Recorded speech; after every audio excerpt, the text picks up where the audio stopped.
Assalamualaikum warahmatullahi wabarakatuh. Selamat datang kembali di channel saya. Sesuai dengan janji saya kemarin, saya akan membahas tentang kehamilan kedua pada video kali ini. Tapi sebelum kita lanjutkan video ini, simak dulu jeda berikut ini ya. Sebelum melanjutkan video ini, mohon bantuannya untuk memberikan like dan subscribe ya. Dan mohon supportnya juga untuk channel ini dengan cara share video ini ke teman-teman kamu. Terima kasih. Jadi awal saya tahu tentang kehamilan kedua kali ini adalah saat pertengahan bulan puasa tahun kemarin. Tiba-tiba demam, kemudian pusing dan berkunang-kunang. Setelah saya cek coba ke dokter, dokter menyarankan untuk tes pack gitu. Awalnya nggak percaya sih, masa sih gitu kan, karena memang belum jadwalnya untuk mens, jadi tenang-tenang aja. Tapi tetap waktu itu kita tetap cek dan hasilnya memang 2 garis walaupun sangat samar. Dan untuk memastikan akhirnya kita langsung untuk cek ke dokter kandungan. Setelah dicek belum terlihat ada kantung janin. Jadi dokter menyarankan untuk tes pack saja. Jadi tes pack ulang di rumah sakit, hasilnya memang positif. Kemudian setelah pulang saya masih merasa kurang yakin, jadi saya coba untuk beli tes pack lagi dan memang hasilnya positif. Jujur awal tahu hamil yang kedua ini kaget dan dibilang belum siap, memang belum siap sih, karena memang sebenarnya saya ingin program kehamilan kedua ini setelah anak saya yang pertama ini sudah menjalankan operasi jantung. Tetapi Allah berkehendak lain dan sudah memberikan rezeki hamil sebelum anak saya operasi jantung. Dan banyak juga sih yang kayak menyayangkan, kenapa sih kok harus hamil dulu gitu. Kan kasihan, dia masih butuh pengobatan gitu dan masih butuh perhatian, kasih sayang. Secara umurnya masih 1,5 tahun waktu itu. Jadi ya sebenarnya saya bukan butuh kayak rasa apa ya, pokoknya intinya saya lebih butuh support sih. Jadi harusnya disupport gitu untuk kehamilan kedua kali ini gitu. Memang betul niat mereka mungkin baik, kayak mereka sayang sama anak saya. Bahkan ada yang bilang ya udah gugurin aja kalau bisa, karena takutnya akan repot dan anak saya yang pertama akan kurang mendapatkan perhatian dari kita gitu. Dan pengobatan anak saya kan masih panjang juga gitu. Sebenarnya saya juga merasa kasihan gitu pada anak saya yang pertama, karena pasti akan berbeda ya karena kehamilan. Jadi mengingat kehamilan pertama tuh yang mabuk berat dan susah makan gitu, dan aku udah ngebayangin yang kayaknya bakalan berat deh kehamilan kali ini gitu. Ternyata Allah mudahkan, jadi bener-bener gak mabuk, bisa makan apa aja. Cuma memang problemnya itu adalah HB selalu rendah. Apalagi kehamilan keduaku ini disertai dengan anakku yang bersamaan dengan operasi jantung dan beberapa kali masuk ICU. Jadi pikiran tuh stres terus. Kemudian pola makan juga nggak bagus, pola tidur juga nggak bagus, kurang istirahat, dan lebih banyak di rumah sakit daripada istirahat di rumahnya. Tetapi Allah sangat mudahkan sekali di kehamilan kedua ini. Padahal aku tuh jarang banget minum vitamin juga gitu, dan minum susu apalagi nggak kepikiran sama sekali. Ke dokter pun bisa hampir 2 bulan sekali mungkin, dan sempat ngeflag juga karena kecapean kayaknya saat anakku di ICU, kecapean dan stres. Tetapi setelah minum obat, alhamdulillah 3 hari sudah berhenti. Sebenarnya dokter juga menyarankan untuk cek ke feto maternal per trimester, kemudian tes torch pada awal semester, kemudian apalagi ya, tes NIPT.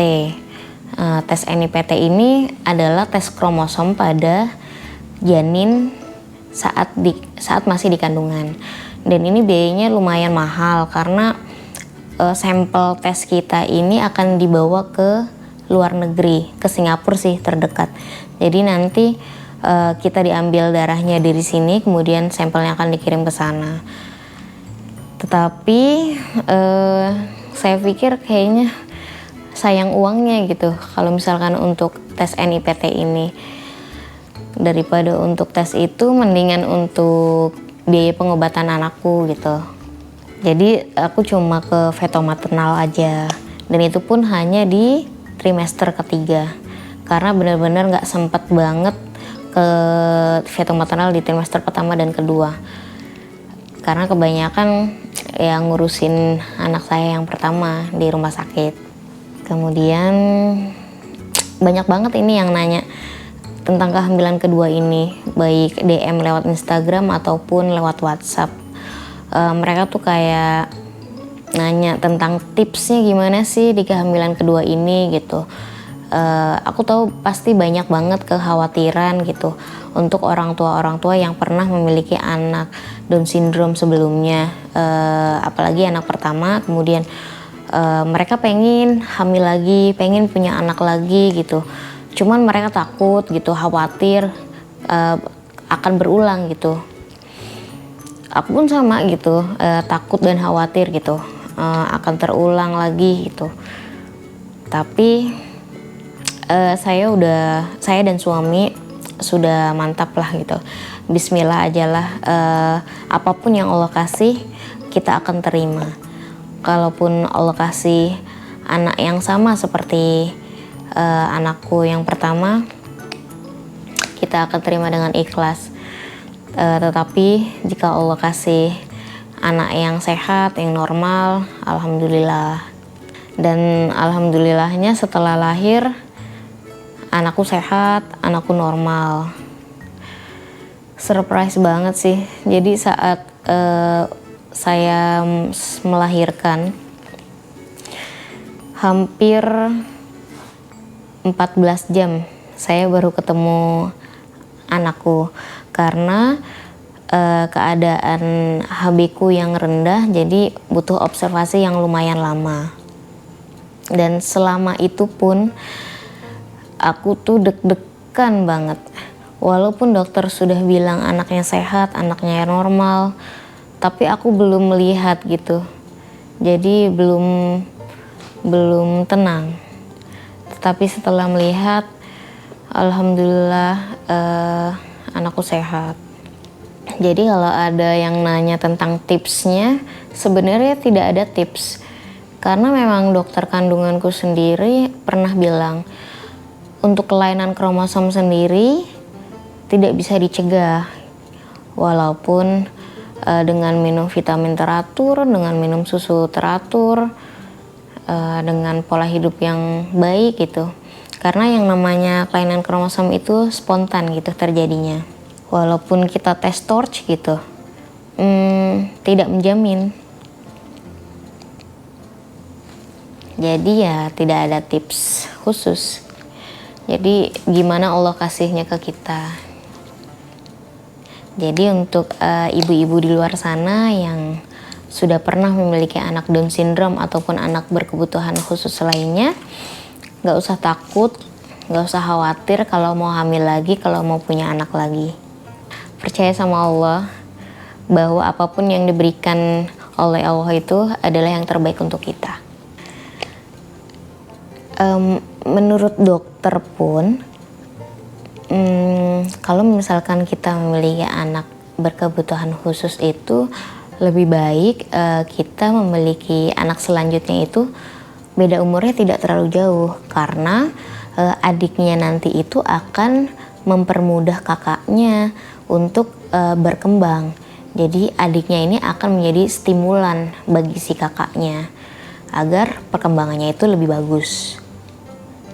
Untuk perkembangan anak pertama saya sekarang setelah adiknya lahir, saya masih mengamati, tapi memang sudah banyak ada perubahan, perkembangan yang lebih bagus. Mungkin ini akan saya jelaskan di video selanjutnya aja kali ya. Tetapi saya sarankan untuk orang tua yang memiliki anak Down syndrome dan ingin memiliki anak kembali, saya sarankan untuk cek kromosom terlebih dahulu pada anaknya. Jika hasilnya adalah Down syndrome tipe translokasi, maka sebaiknya berkonsultasi dulu dengan dokter genetik jika ingin program kehamilan kedua. Karena besar kemungkinan terjadi berulang jika tipe Down syndrome-nya adalah tipe translokasi. Oleh karena itu, dokter genetik akan memberikan solusi bagaimana baiknya. Baiklah, cukup sekian informasi yang bisa saya berikan. Semoga bisa bermanfaat untuk semuanya.